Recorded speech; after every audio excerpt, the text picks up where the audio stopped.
Hello everyone. Okay, I'm making this video. This is the second time now. So hopefully I'll be better with this. A lot better than last time. You didn't get to see it, so that's okay. Hi. Thank you so much for watching my video now, and thank you so much for your fantastic comments, praises, and all stuff like that. It certainly was heartfelt for me. I was just blown away by it, but extremely humbled that someone who just does cross stitch at home should be with having so many people interested in what I'm doing. So thank you. Right, just want to do a backstory. This, I'll turn around and show this. This evolved from the little kits that you get. We just get a piece of paper and just with threads on it, and that's it. I didn't have anyone, I didn't know anyone who cross-stitched, so I just modified it to what I wanted it to be and what I needed it to be. So this is how it came about. Okay, so first of all, here we go.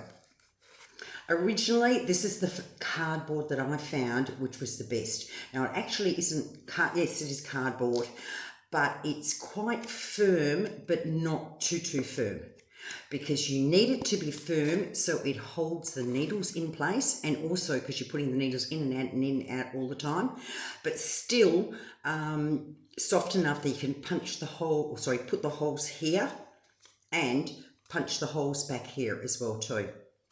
Okay, so I turn around, get all my floss, and I put all my floss out ready to go, and then I draw it up here.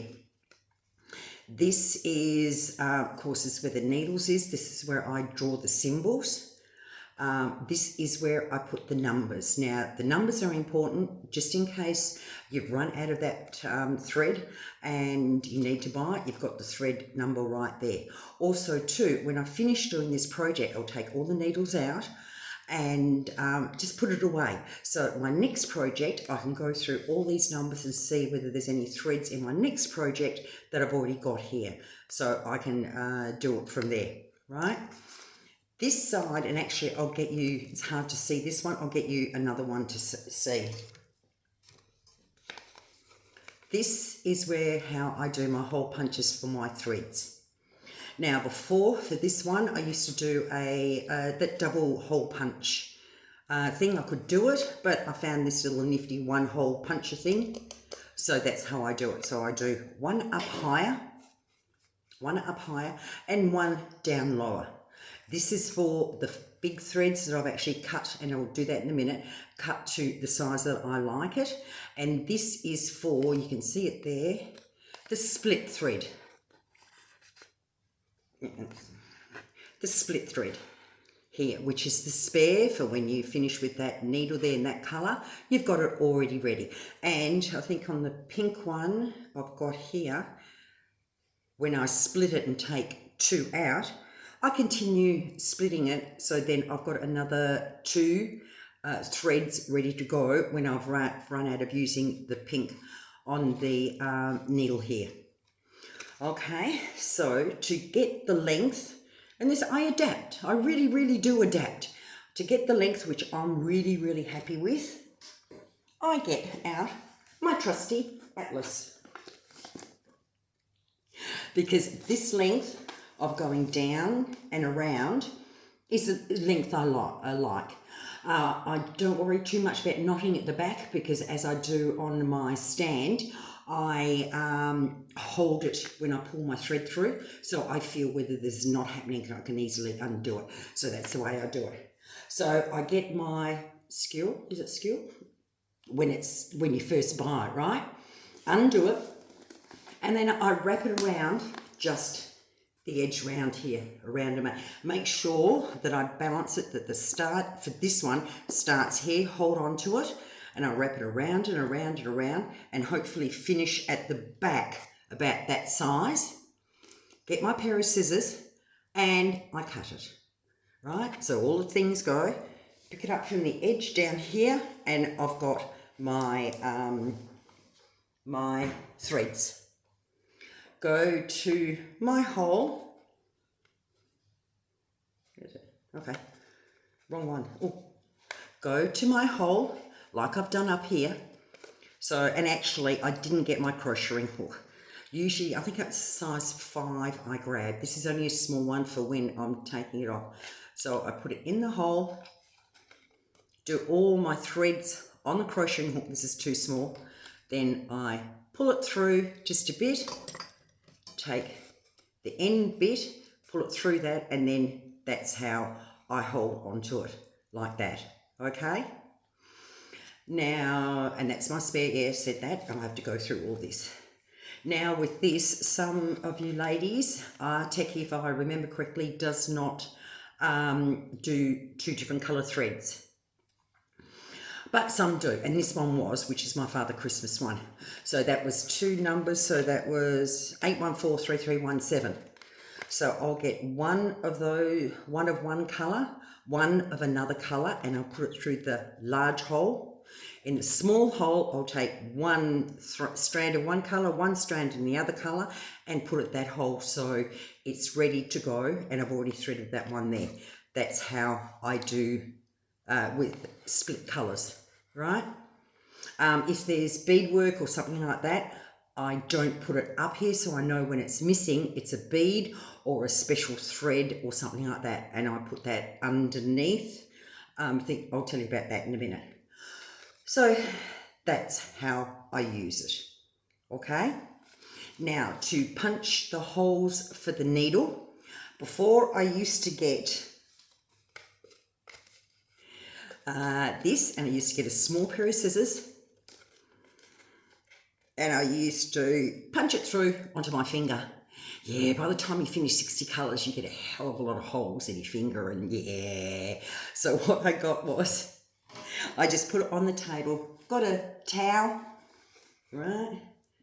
Put it on a towel and made 2 holes, one there and one there by pushing down, and not too far because you don't want to rip it all the way through. That's the reason why I prefer to use smaller scissors. So you only go so far and push it through and through. Actually, if I remember correctly, I think there's a few little, you can see the little dots everywhere. Yeah, that's from the ones I just did just now. Believe me, my fingers really love me now because it was my thumb anyway. So I did that. Right? So that's the way we work, how I work and use that.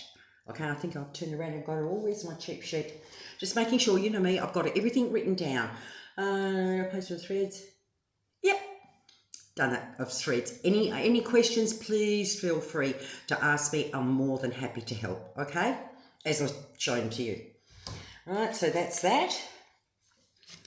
Now I want to go, people are asking about the stand. It is pricey. When I was thinking about getting it and heard it on the Arteki page that it's extremely good one, but I knew what price it was. So I thought long and hard about it and go, yeah, I feel as though I'll be doing a lot more cross stitch. So I paid the money, and of course paying shipping to Australia as well too. But in my opinion, definitely worth every single cent. It is just sturdy and good. Okay, I'm going to change you now. So you're going to go onto my seat. And there it is, my beautiful stand. Oh, actually, I'll pick you up because I just want to show you down the side that it is adjustable down. Wrong one. Where am I? Oh, there you are. Hello. There you are. There as to height. Seeing as I'm a very tall girl, I'm 5'8". Yeah, 5'8". I've got it on the second highest one. But this can be adjustable, and it will take a while for you to work out what size you want and what height you want. Here is the stand. I'll swing you around over here so you can see this edge. Okay, there you go. Ah, beautiful. Exactly what I wanted. Right?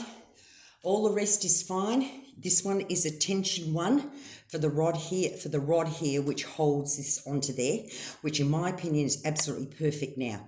So when I am stitching, if you can see this, that's a good amount of hitting and still not moving. Yet, one hand can flip over your work. Okay? Oops. Okay, not that good, but still. No, yes, it is extremely good. So you flip over your work. Now, what you can see here is what I have got is painter's tape. you know, when they tape up, when they want a straight edge and all the rest. But this is the non-sticky one, not with glue, which leaves a residue. This doesn't leave a residue. It's not as good as glue, but it is fantastic and does not leave a residue on your work. So this edge was just a cut edge, so I have covered it with that so it doesn't fray. This up here now, someone asked me about this to move it, to move the actual work. Actually got a bit of weight there. So bottom one's undone. You just unscrew that one, and of course the adjacent one on the other side. And this is how you scroll your work up. You can see it moving through there and how you change places, so it's easy. Then you go back to tightening all them, and then it stays really, really tight. Now I'll go back to up here and I'll just shift you a little bit. Hello. And I'll finish it off here. Someone asked me, how do you attach the material to the rods? The first one I got, I sewed it, which was extremely hard to do. I managed to do it because I was dying to use it. So, but now I thought, nah, I'm going to turn around and do it different. I've got my material here, as you can see, and I turn around again, got that painter's tape and put a wedge here. What I did was a wedge in the middle. Next time I won't do that, and I have to adjust it, and I'll tell you the reason why in a minute. A wedge there just to keep it stuck there, and then all the way through. Then I got a big one and put it all the way across. What I have done wrong, I don't know whether you can see it, by attaching this one here, the material went down too far, went down a lot further and back up again. So when you tighten the material, this section is shorter. So when you tighten it, all here will be extremely tight, and that one will be a bit more on the looser side. So I've made the mistake. I suggest to you to slowly, just bits and pieces with the tape, but make sure that is perfectly straight all the way across with the little bits of tape, and then do one big one. And make sure you're roughly about the same size, the top up here and the bottom down the bottom. And of course you do that to the bottom as well too, and make sure and do it that way. So did I say from Hearthside Craftworks? They're in Calgary, so it's in Canada. But well worth it. So well made and so adjustable and so easy to take apart and transport. They have got, as you can see up here, a nice little stand to put either your pattern or your tablet. Nice little little lip here, so you can put for your pattern keeper. Soft tip to clip your pattern paper. I keep my scissors up here, and that's adjustable, so you can adjust that. Can you see down there? There's a knob, anyway, there's a knob underneath there that you can move that, and there's holes all the way across there to wherever you want, plus a little table there as well too, which is fantastic for your bits and bobs and stuff like that. Oh yeah, and my magnifying glass.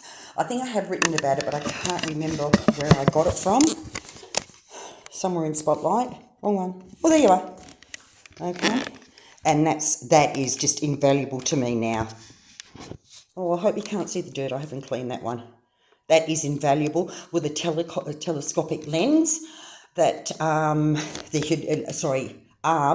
can move wherever you want to, whatever angle, and adjust for that. So that is fantastic as well too. Hello, I'm back again. Now, covered up you. If you use, and this is one of my other tips, if you don't use pattern keeper, or the pattern that you wanted is not available, not pattern keeper compatible, so you only get the paper. This is what I use, and actually I did it there. Just used it recently for my Father Christmas one, is this thing. Oh, hang on, first of all, I'll take this away. Right, this is a painter's easel desktop. So it just sits, there's nothing underneath it, it just sits on the desk, so you can paint it on the desk. So I thought, when I saw it, I thought this would be so good for my cross stitch, because before I used to leave the pattern on the dining room table beside me, and it was just so hard to look down at the on the table, look up, cross stitch, down, and I thought this is absolutely fantastic. So, oh, that's better, now you can see it. So that's what I use. So then I bought a magnetic board to go over it, and these are magnetic strips.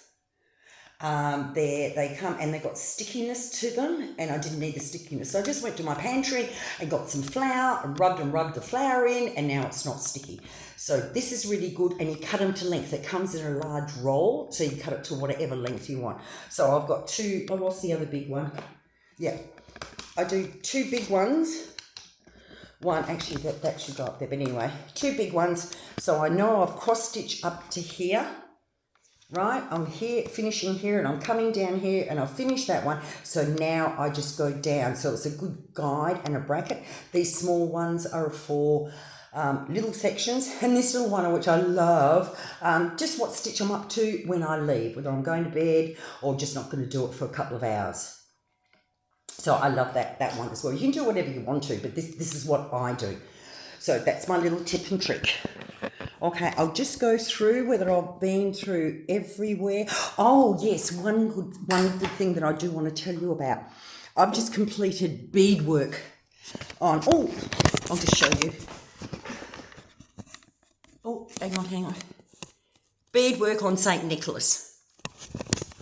I know Trina's going to kill me. This is not architecty. Sorry, Trina.